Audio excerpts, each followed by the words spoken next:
এটা হাদি যেমন বলেছে তেমন আহ, মোস্তাক বলে একজন বাম হুম, দলের একজন নেতা আছেন, তিনি একদিন টক শোতে, আমি যখন বলছিলাম ওনাকে যে জুলাইতে যে জঙ্গিরা বাংলাদেশ হামলা করেছে, সন্ত্রাসীরা হুম, যেভাবে, যে জঙ্গিবাদের মাধ্যমে বাংলাদেশ ক্ষতিগ্রস্ত হয়েছে, উনি এটার কাউন্টারে আমাকে বললেন, আপনি যদি জুলাইতে জঙ্গি বলেন তাহলে আমি বলবো 71 সালেও ভারত আর আওয়ামী লীগ মিলে বাংলাদেশে, সেটাও জঙ্গিবাদের হামলা ছিল। তো এগুলো তো সবই ডকুমেন্টেড আছে রাসেল, সবার কথাই। এবং এই যে আজকে একজন বলেছে যে ওসমান হাদির নাম যখন হলের নামকরণ বিজ্ঞান। হয়েছে, তো আসলে এটা ওদের কথা বলতেও ইচ্ছে করে না।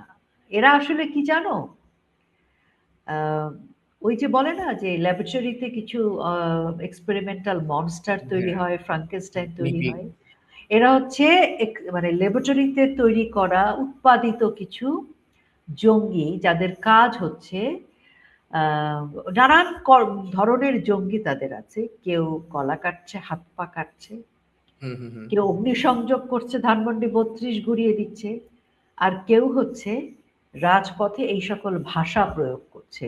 ভাষার জঙ্গি এরা।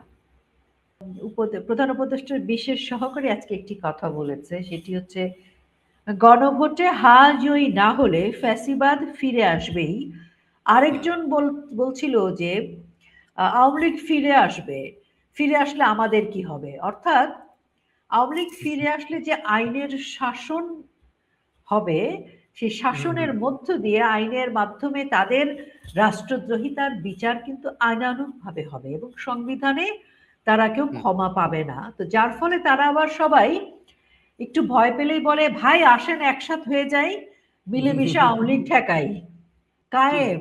তারপর ইনকিলাব তো বলছেই, এরকম জিহাদ, এরকম বেশ কিছু শব্দ এখন তারা কথা বলে, যে শব্দগুলো আমরা আগে পরিচিত ছিলাম না।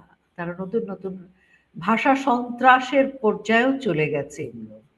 ওরা তো ভয় ক্ষমতা পায় আছে। আওয়ামী লীগকে, ওরা ভয় পায় মুক্তিযুদ্ধকে, ওরা ভয় পায় একাত্তরকে, ভয় পায় বঙ্গবন্ধুকে, এবং ওরা জমের মতো ভয় পায় বঙ্গবন্ধু কন্যা মাননীয় প্রধানমন্ত্রী শেখ হাসিনাকে। তুমি একদম। যদি সৎ হও, তুমি কিন্তু একটা শক্তি নিয়ে কথা বলতে পারো। হুম, তো হুম, বঙ্গবন্ধু কন্যা শেখ হাসিনার শক্তিটা কি? উনি সৎ, হুম, উনি আপোষহীন দেশের প্রশ্নে, জনগণের প্রশ্নে, স্বাধীনতার প্রশ্নে, এবং সে কারণে তাকে তারা ভয় পায়, এবং তারা মনে করে যে শেখ হাসিনা যদি থাকে তাহলে এই জঙ্গিবাদ বাংলাদেশে বিজয়ী অর্জন করবে। এই জন্যই তারা শেখ হাসিনাকে বারবার আঘাত করছে। আর শেখ হাসিনা হুম, হুম, থাকা হুম। মানেই বাংলাদেশ প্রগতিশীলতা, বাংলাদেশ মুক্তিযুদ্ধ, স্বাধীনতা, সার্বভৌমত্ব সবকিছু অক্ষুণ্ণ থাকবে।